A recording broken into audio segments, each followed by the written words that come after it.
குருவடிகளே சரணம். Hello friends and viewers, எல்லாருக்கும் வணக்கம். மகான் திருமூலர் அவர்கள் அருள் செய்த திருமந்திரம் பாடல்களில் 3ஆம் தந்திரத்தில் ஆயுள் பரீட்சை என்ற தலைப்பில் சொல்லப்பட்டிருக்கும் பாடல்களும் அதற்கான விளக்கமும் பார்த்துட்டு இருக்கோம். இப்ப நம்ம பார்க்க போற பாடல் 782. நீண்ட நேரம் சுழுமுனையில் இருந்தால் சிவனையும் ஆன்மாவையும் மற்றவர்க்கு காட்டலாம். காட்டலும் ஆகும் கலந்து 27 காட்டலும் ஆகும் கலந்து எழும் 1 என காட்டலும் ஆகும் கலந்த 28 காட்டலும் ஆகும் கலந்த 2 1 சிவம் 2 அப்படின்னா 10. சுழுமுனையில் ஞானி 27 நாட்கள் இருந்தால் சோதி வடிவான சிவத்தை பிறர்க்கு உணர்த்துதல் கூடும். அப்படியே 28 நாட்கள் சுழுமுனையில் இருந்தால் 10ஆம் நிலையான மேல் நோக்கிய சகஸ்ர தலத்தில் விளங்கும் ஆன்மாவை பிறர்க்கு உணர்த்த முடியும்.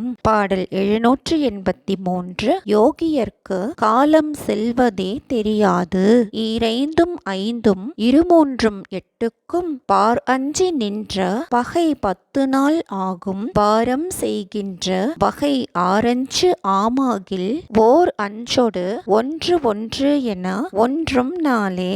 பாரம் அப்படின்னா அன்பு, 1 நாள் அப்படின்னா பொருந்தும் நாள். 10 5 6 8 ஆகிய 29 நாட்களும் உலகத்தவர் அஞ்சுமாறு பகையான இந்நாட்கள் யோகியர்க்கு 10 நாள் போல் விளங்கும். அன்பை பெருக்கும் வகையில் இறைவனுடன் கலந்திருக்கின்ற 30 நாட்களும் 7 நாட்கள் கழிந்தவை போல் தோன்றும்.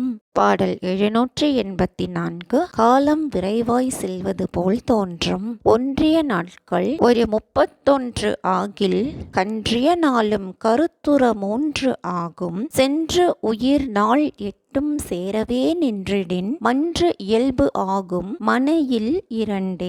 ஒன்றிய அப்படின்னா இறைவனுடன் பொருந்திய, கன்றிய நாள் அப்படின்னா சிறுமையை செய்யும் நாட்கள். இறைவனுடன் பொருந்தியிருக்கும் காலம் அதிகரிக்க யோகியர்களுக்கு நாள் விரைவாய் கழிவது போல் தோன்றும். அதாவது இறைவனுடன் பொருந்திய நாட்கள் 31 ஆனால் சிறுமை தரும் நாட்கள் மனத்தில் 3 நாட்கள் போல் தோன்றும். இறைவனுடன் சென்று உயிர் 32 நாட்கள் பொருந்தி இருப்பின் உலக நடையினர்களுக்கு உரிய 2 நாட்கள் சென்றது போல் விளங்கும்.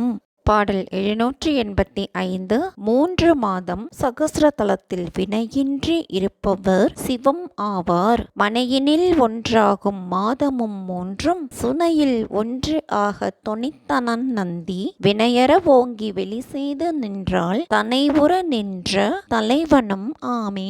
1 அப்படின்னா சிவம், சுனை அப்படின்னா சகஸ்ரதலம், தொனி அப்படின்னா சூட்சுமமான வாக்கு, நந்தியம் பெருமான். 3 மாதங்களும் சிவமும் ஆன்மாவும் வேற்றுமை அற ஒன்றி இருப்பவர்களுக்கு சகஸ்ரதலத்தில் சூக்கும வாக்கு விளங்கும்படி செய்தனன். யாதொரு செயலும் இல்லாது பரமாகாயத்தில் நிமிர்ந்து நின்றார்க்கு தன்னுடன் பொருந்தி நின்றிய சிவமே ஆதல் கூடும். இதுதாங்க இந்த பாட்டோட பொருள். மீண்டும் 786வது பாடலில் சந்திக்கலாம். தேங்க்யூ.